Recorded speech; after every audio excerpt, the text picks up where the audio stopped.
인간의 한계는 뇌가 정한다라는 말이 있는데요. 인간은 언제나 한계를 돌파할 수 있는 능력을 가지고 있다라는 것을 얘기해주고 있습니다. 이전에는 마라톤 경기에서 2시간 50분 안에 들어오는 것은 절대 불가능한 일이다. 이렇게 얘기했지만 지금 세계 최고 기록을 보면 2시간 2분 정도로 아주 엄청나게 단축되는 일이 일어났습니다. 한계라고 생각하는 것을 극복한 매우 중요한 예가 되는데요. 또 이런 일도 있다 그래요. 이전에는 그 에베레스트 산을 이제 그 정복할 때는 산소통을 메고 산을 정복했지만 지금은 산소통 없이 그 산을 정복하고 있다고 합니다. 그래서 굉장히 할 수 없다는 것을 극복한 매우 놀라운 사례라고 얘기할 수가 있게 되는데, 그럼에도 불구하고 제가 보니까 우리가 극복할 수 없는 인간의 한계가 있더라고요. 그러니까 이제 여러 가지 것들을 다 극복할 수 있는데 죽음이라는 것은 당연히 극복할 수가 없고요. 또 한 가지 극복할 수 없는 것은 인간의 인성, 그러니까 우리의 본성은 절대 극복할 수가 없더라라는 것을 알 수가 있게 됩니다.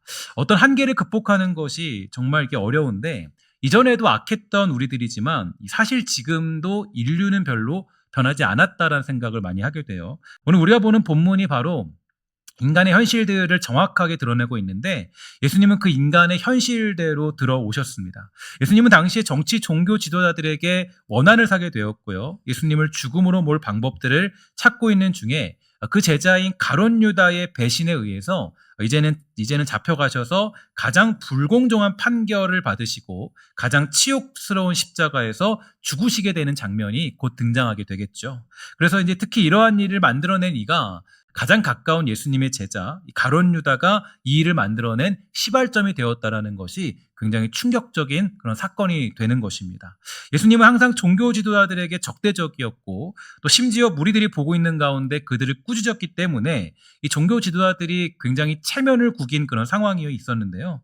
뜻하지 않게 예수님의 제자 중 한 명이었던 가룟 유다가 제 발로 그들을 찾아와서 예수님을 넘긴다고 하니까 그들에게는 예상치 못한 일이 금상첨화처럼 벌어지게 된 것이죠.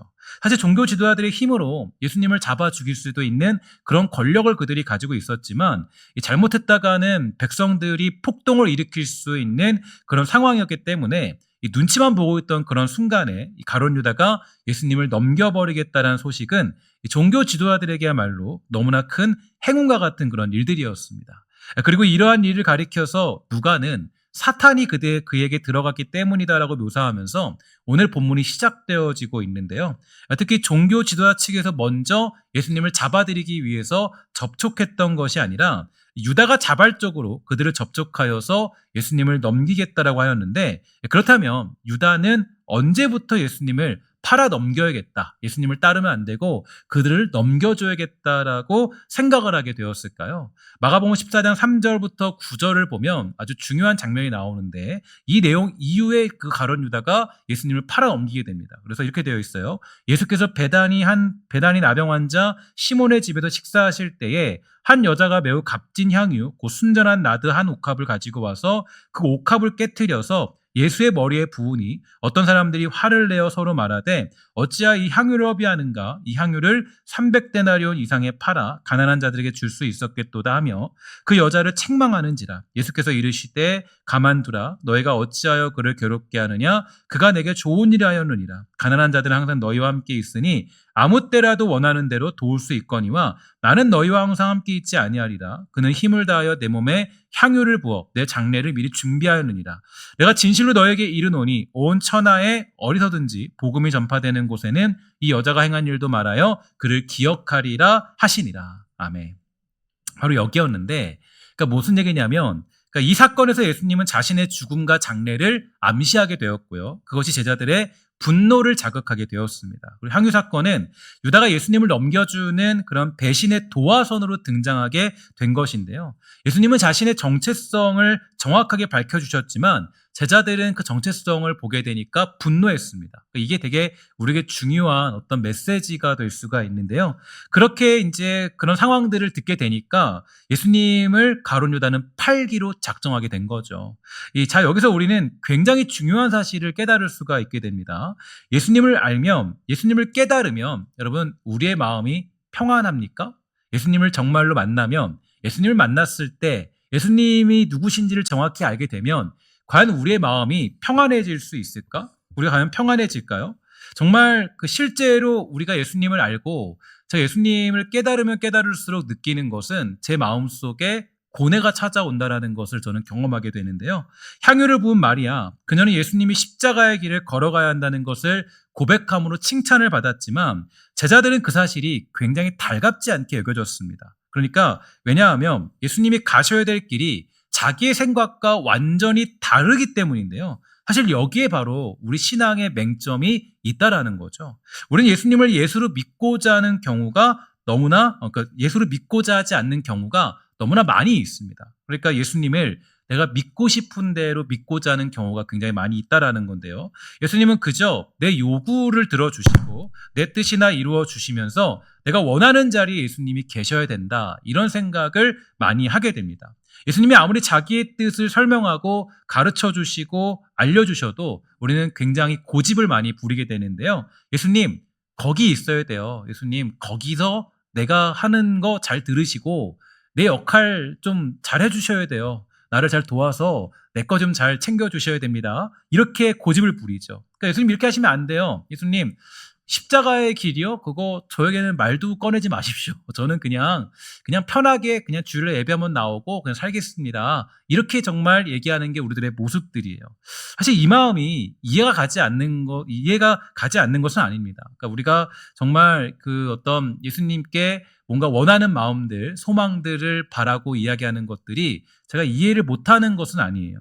그럼 가룟 유다의 배신이 바로 우리들의 욕심을 찌르는 것 같습니다. 그의 배신은 우리의 모습과 믿음을 보여주고 있는데, 우리가 주님을 배신하는 이유, 가룟 유다 같은 현실에 가게 되는 많은 이유는 뭐냐 보니까요, 결국에 나에게 개인적으로 나 자신에게 이익이 안 될 때예요. 나에게 이익이 일어나지 않을 때. 그러니까 우리가 보통 기도하거나 신앙 고백 가운데 우린 그렇게 하잖아요. 우리의 본향은 어디 있다 그래요? 어디 있다 그래요? 어디예요? 하늘에 있죠. 천국에 있다 그러잖아요. 뭐 자신 있지 않습니까? 그죠? 하늘에 있어요. 우리의 본향은 천국이라고 얘기합니다. 근데 사실은 우리의 이익은 어디 있길 바래요? 예, 말을 못 하는데 우리의 이익은 이 땅에 있길 바라죠. 그러니까 내가 받고 싶은 이익은 천국에서 받는 것이 아니라, 우리가 보통 많은 이익은 이 땅에서 받기를 너무나 간절히 원하고 있어요. 근데 그게 되지 않으면 우리는 여기서 이제 그때부터 실망스럽고 거기서부터 이제 가룟 유다 같은 마음을 품는 거예요. 그러니까 예수님이 자기 뜻대로 움직이지 않으니까 가룟 유다도 굉장히 어떤 그렇게 나름대로 잘 따르다가 이익이 안 되니까 내가 이제 이 예수를 팔아 넘겨야겠다, 이 생각을 하게 된 거잖아요. 그러니까 이 땅에서 이익을 주지 않을 때, 내가 손해를 봐야 될 때, 우리는 가룟 유다처럼 예수님의 실제를 보면서 결국 예수님을 배신하는 자리에 서게 되는 것이 우리의 현실이더라. 사실 그것이 우리의 한계입니다. 그러니까 인간이 가지는 믿음, 그러니까 우리가 말하는 인간 편에 설 수 있는 믿음의 한계가 여기에 있어요. 그러니까 인간의 한계는 여기 있습니다. 그러니까 이걸 봤을 때 인간 편에서 이루어지는 믿음은 사실은 이 한계가 있기 때문에, 이 한계 가운데 이 믿음을 정의할 수 없는 이유가, 인간이 가지는 믿음을 정의할 수 없는 이유가, 인간은 이익을 얻지 못하면 그걸 가지고 이렇게 배신하는 자리에 설 수밖에 없기 때문이에요. 그러니까 우리는 뭐가 중요하냐면, 기도 제목도 그렇고 우리가 가지는 모든 신앙생활의 많은 근거들을 뭘로 찾으려고 그러냐면은, 나에게 어떤 이익이 있느냐, 내 삶에 어떤 이익을 주느냐, 이게 이익이 되냐 되지 않느냐, 이걸로 우리의 이익을 챙기고 이걸로 우리의 믿음을 그렇게 결정할 때가 많이 있다라는 거예요. 그 이익을 오늘 본문에서는 뭐라고 결정적으로 얘기하냐면은 돈이다라고 얘기하고 있지 않습니까? 그러니까 이 가룟 유다가 예수님을 팔아넘긴 값으로 받은 게 뭐예요? 돈이었죠. 돈을 받게 되잖아요. 그러니까 이게 돈이라는 것이 이익을 표현하고 있고, 나에게 어떤 이익을 가지는 그런 어떤 현실로 나타나는 게 대표적으로 돈이 되는 겁니다. 그러니까 그 예수님을 배신한 대가는 뭐냐면 돈이었어요. 그는 돈을 받고 예수님을 팔아 넘깁니다. 그러니까 우리들도 이러한 자리에 있는 거죠. 이러한 가룟 유다의 모습을 보면서 우리는 이렇게 생각하는 것이 쉽습니다. 나는 그러지 말아야지. 나는 예수님을 배신하지 말아야지. 그러나 정말로 그 약속을 여러분 지킬 수 있습니까? 정말 여러분 주어진 삶 가운데 내가 가룟 유다 같지 않다라고 자부할 수 있을까요? 이 말씀을 보면서 내가 예수님을 배신하지 않아야겠다, 과연 그렇게 생각할 수 있을까요? 그러나 정말로 그 약속을 지킬 수 있을까? 근데 잘 아는 것처럼 우리의 감정과 생각으로는 절대로 그 약속을 지킬 수 없다라는 것을 너무나 잘 알고 있어요. 그러면 우리의 감정의 한계도 잘 표현해주고 있는데, 그러니까 이제 보면 거기 가룟 유다는 그 우리 이성적인 부분에서 한계를 얘기해주고 있는 거고, 감정적인 부분에서 한계는 누가 있냐면 베드로가 있죠. 베드로가 예수님께 아주 정말 자부했습니다. 나는 당신 절대로 배신하지 않습니다. 예수님, 내가 배신하지 않을 거고요. 무슨 일이 있어도 난 배신하지 않아요. 절대 배신하지 않아요. 라고 얘기했지만 아주 강력하고 무섭게 배신하는 사람이 베드로였습니다. 3번 부인했다 그러잖아요. 근데 보통 우리가 죄책감이 들면 한 번 부인하고 니지 아니에요 라고 하는데, 이 베드로는 자기가 살기 위해서 3번 부인합니다. 3번 부인했다는 거는 누누이 말씀드리지만 완전한 부인, 그러니까 아직 일말의 여지도 없이 부인한 것이 그 베드로의 부인이에요. 그러니까 여러분, 이게 베드로도 예수님을 부인하고 배신했죠. 그러니까 우리의 이성의 한계가 가룟 유다고 우리의 감정의 한계가 누구냐면 베드로예요. 그러니까 그게 바로 인간의 한계죠. 인간의 부족함과 나약함입니다. 그러니까 우리는 예수님을 내가 사랑하겠다고, 믿음을 지키겠다고 결심하지만 그럴 수 없다라는 것을 성경은 누누이 강조해주고 있어요. 아무리 우리 주님이 인생의 여러 문제를 해결해 주시고 완성해 주시고 복을 주셔도 지금 당장 나에게 문제가 생기고 내 마음대로 해결되지 않으면 주님이 주신 복을 우리는 다 쌍그리 잊어버립니다. 그래서 이런 찬송가도 있지 않습니까? 받은 복을 뭐하라고요? 세어보아라. 크신 복을 뭐하다? 내가 알리라. 받은 복을 세어보아라. 주의 크신 복을 내가 알리라. 우리는 지금 당장의 문제가 중요해요. 당장의 문제가 해결된 게 중요하죠. 이전에 주님이 나를 보호하시고 응답하시고 나에게 허락해줬고 나에게 주었던 모든 어떤 은혜들은 다 잊어버리고, 우리에게 중요한 것은 지금 당장 하나님이 나에게 지금 이익을 주냐 주지 않느냐, 이게 훨씬 더 중요한 그런 모습들을 가지고 있어요. 인간의 한계는 받은 복을 세워볼 리가 없습니다. 왜냐하면 지금 벌어지는 문제가 더 커 보이기 때문이에요. 그때는 그 문제가 더 커 보였는데 지금 겪는 문제에 비하면 아무것도 아닌 것처럼 보이기 때문이죠. 사실 가룟 유다의 모습이 인간의 한계라는 것을 성경은 누누이 강조해 주었습니다. 그의 모습이 저와 여러분, 우리의 모든 이와 다르지 않은 한계, 극복할 수 없는 인류의 현실이라는 것을 성경은 강조해 주고 있죠. 그러면 이러한 사실을 접한 우리가 기억해야 될 것은 뭘까요? 나는 그러지 않아야겠다. 나는 가룟 유다처럼 배은망덕하지 않아야지. 물론 이것도 좋은 묵상이고 오늘 본문을 통하여서 얻게 될 메시지가 분명합니다. 그러나 여기서 우리에게 주는 더 큰 메시지가 있는데, 바로 예수님께서 이러한 현실을 기꺼이 아심에도 불구하고 예수님께서 그런 어떤 우리의 현실에 응답하심으로 우리를 구원하시기 위해서 팔림을 당하셨다라는 거예요. 예수님이 나를 팔아넘길 자가 누군지를 다 알고 계셨습니다. 예수님이 그저 팔아넘길 때 나는 안 팔릴 거야 라고 하지 아니하시고 내가 누구에게 팔아넘길 거를 다 알고 계셨어요. 그러나 예수님이 손수 이 만찬과 유월절을 준비하십니다. 이게 중요한 메시지죠. 특히 이 유월절을 준비하시는 이가 제자들이 아니라 예수님이세요. 예수님이 이미 죽기로 결정하시고 정해놓은 이때에 잡혀가시기로 작정하십니다. 유다가 자신을 팔아넘길 것을 모르셨던 것이 아니라 이미 아셨고 그 죽을 날도 예수님은 계획해 놓으셨죠. 이 말인즉 이미 예수님은 우리의 그 못나고 연약한 한계 안에 뛰어들어오기로 작정하셨고, 또 특히 원어적으로 보면 이 시간이 정해진 시간이다라는 것을 강조해주고 있는데요. 예수님이 잡혀가는 그때와 시기, 십자가의 고난을 당하시는 그때를 예수님은 미리부터 준비하셨다. 하나님과 이미 그 모든 작정과 계획 가운데 이미 이루어 가시는 일들이다. 그 인간의 그 못나고 부족하고 연약한 한계 가운데 하나님의 무한하신 사랑으로 뛰어들어오기로 작정하셨다는 사실이 오늘 6월절의 만찬과 가룟 유다가 팔아넘기는 이 장면 속에서 등장하고 있는 것이에요.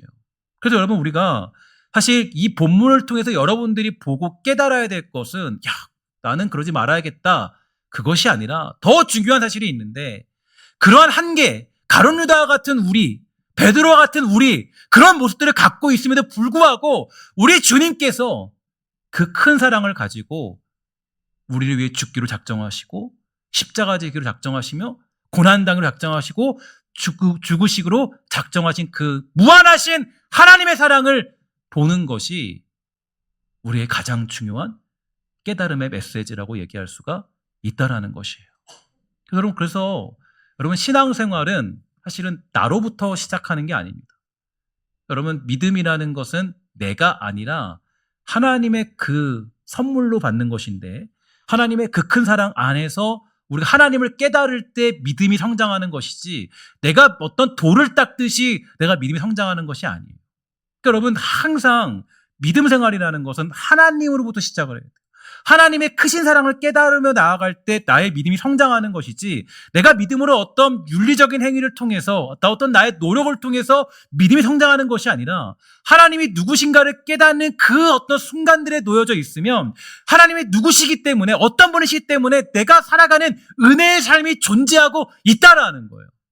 근데 우리의 신앙이 자꾸 뒤틀려 있는 게, 우리는 마치 돌을 닦듯이 예수 믿으려고 그러죠. 마치 뭔가 나로부터 뭔가를 얻기 위해서.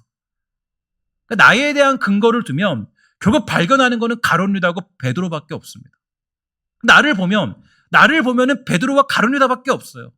그러니까 여러분, 중요한 거는 우리 주님께서 여러분과 저의 현실 가운데 뛰어들어오신 그 하나님의 사랑, 그게 우리에게는 너무 큰 놀라운 사건이고, 그 사실을 깨달을 때 비로소 우리의 삶이 무엇인가, 어떤 가치가 있는가, 어떤 자리에 존재하고 있는가를 확인하면서 내가 주님께 내 생명 다 드리며 살아가는 삶의 모습을 가질 수 있게 되는 거예요. 그러면 하나님이 누구신가, 우리 사랑 안에 깊이 들어오시는 주님의 그 놀라운 은혜, 우리를 아시면서도, 요한복음 3장 17절 우리 함께 다 같이 읽도록 하겠습니다. 시작. 하나님이 그 아들을 세상에 보내신 것은 세상을 심판하려 하심이 아니요 그로 말미암아 세상이 구원을 받게 하려 하심이라. 아멘. 예수님이 이 땅에 오신 것은 가룟 유다 같은 우리를 심판하기 위해서 오신 것이 아니더라고요. 베드로 같은 모습이 있으니까 내가 너 심판하겠다, 너 일로 와봐라, 꿀바람한테 맞아야지, 그렇게 하지 않으셨어요. 오히려 그 연약한 현실 가운데 뛰어들어오기로 작정하셔서 인간의 몸을 입고 이 땅에 찾아오신 것입니다. 우리를 구원해내기 위하여서 주님은 이 땅에 오셨고, 그 모든 고통과 치욕과 모욕을 당하면서 최악의 죽음, 그 십자가를 지심으로 우리를 구원해내신 것이죠. 예수님은 그렇게 우리를 자기 친구로 삼아주십니다. 요한복음 15장 13절부터 15절에 보니까 이렇게 되어져 있어요. 사람이 친구를 위하여서 자기 목숨을 버리면 이보다 더 큰 사랑이 없나니 너희는 내가 명하는 대로 행하면 곧 나의 친구라. 이제부터는 너희를 종이라 하지 아니하리니 종은 주인이 하는 것을 알지 못함이라 너희를 친구라 하였노니 내가 내 아버지께 들은 것을 다 너희에게 알게 하였음이라. 아멘. 예수님이 우리를 친구 삼으신 것은 우리가 자신을 배신하지 않을 것을 믿고 있기 때문에 친구 삼은 것이 아닙니다. 친구는 뭐예요? 친구는 여러분 의리죠. 의리. 뭐 친구를 몇 개 먹으려고 친구 만나지 않잖아요. 그죠? 이용해 먹으러 만나지 않잖아요. 친구는 뭐다? 의리잖아요. 의리. 의리를 버리면 그 사람을 최악이라고 얘기하죠. 그 친구인데 의리를 버리고 배신을 하면 최악의 사람이라고 얘기하잖아요. 그러면 그래서 성경에 최악의 인물이 있죠. 누군지 아세요? 다윗. 다윗 최악의 인물이에요. 다윗은 여러분 여자한테 이끌린 것도 모자라서 어디 갔냐면 자기의 충신 우리아를 죽입니다. 인간 말종이죠. 인간 말종을 하자 보면. 여러분 보통 이게 그래요. 그러니까 친구를 이용해 먹는 사람이 제일 못된 사람이에요. 사실은 보면 정말 악한 사람이에요. 근데 보면 다윗이 그랬어요. 근데 여러분 보면 이게 친구는 뭐가 있냐면 서로 이익관계예요. 위로가 있고 또 서로 어떤 그 의리가 있고 서로 배신하지 않는 조건. 친구는 넌 배신하지 않아. 내가 목에 칼이 들어와도 널 배신하지 않을게. 이게 친구잖아요. 근데 여러분 보면 우린 예수님을 친구 삼을 수 있어요? 없죠. 우리는 배신할 거니까. 우리는 매 순간마다 타협할 것이니까. 근데 예수님이 말씀하시는 거예요. 내가 너를 친구 삼았다. 이 얘기는 뭐냐면 우리의 연약함을 아심에도 불구하고, 우리가 그러한 존재임에도 알면도 불구하고, 다윗과 같은 모습과 또 이 가룟 유다, 베드로와 같은 존재임에도 아심에도 불구하고, 그러나 내가 너를 친구 삼았다라는 그 고백이 하나님의 은혜로 말미암아 모든 것들이 이루어진다라는 것을 우리는 기억할 필요가 있다라는 것입니다. 우리를 친구 삼으신 주님, 예수님이 제자들을 처음 불렀을 때 시험을 보고 제자들을 부르지 않았습니다. 야, 내 말 잘 들을 사람 줄 서라. 이렇게 하지 않았어요. 특히 12제자들 보세요. 그 사람들이 다 얼마나 속썩을 사람들입니까? 기본적인 인성도 제대로 훈련되어 있지 않아서요. 서로 누가 크냐 다투고나 있고 매일 자기가 왼팔이다 오른팔이다 싸우는 사람들을 예수님은 친구 삼으신 거예요.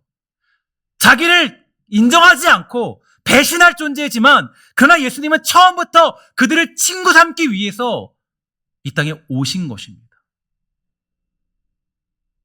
바로 이 사실이 우리에게 있어서는 굉장히 중요한 일이고, 우리가 가지게 되는 믿음의 가장 중요한 메시지가 되는 거예요. 여러분, 믿음 생활을 하는 것은, 여러분 누가 그래요? 신앙생활 어떻게 잘할 수 있을까요? 신앙생활을 제일 잘할 수 있는 방법은 하나님의 은혜가 얼마나 큰지를 기억하면 믿음은 자연스럽게 성장하게 되어 있습니다. 그러니까 이렇게 믿음을 우리가 자꾸 내 편에서 내가 뭔가를 해내는 쪽에서 생각하면요, 결국 만나게 되는 건 베드로와 가룟 유다, 다윗을 만나게 돼요. 결국은 그렇게 만나요. 그런데 하나님 편에서 하나님의 그 은혜가 얼마나 큰지, 물론 이 작업도 있어야 돼요. 그러니까 제가 믿음 생활할 때 이 작업도 있어야 돼요. 그러니까 내가 다윗과 같은 존재였다는 것을 기억하고, 내가 베드로와 같은 존재라는 것을 발견하는 것, 가룟 유다 같은 존재라는 걸 발견하는 작업도 필요하겠지만, 더 크게 확장해서 믿음을 이야기하고 설명을 하면 그 믿음은 하나님으로부터 주어지는 은혜가 얼마나 큰지를 기억하면 내가 그 믿음의 깊이를 더할 수 있고 믿음의 은혜들을 경험할 수가 있게 되는 것입니다. 여러분, 이 본문을 묵상하면서 내가 가룟 유다와 다르고 베드로와 다르기 때문에 우리가 믿음 생활을 한다고 하면은 너무나 큰 오산이에요.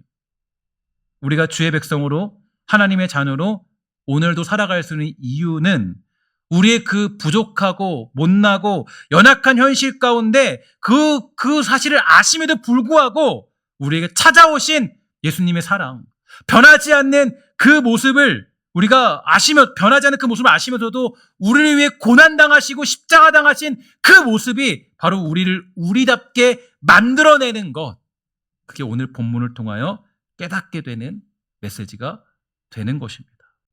그 사랑을 깨닫게 되면 우리는 어떻게 됩니까? 우리는 은혜 안에 있다고 해서 더욱더 죄인에 가까워질 수는 없죠.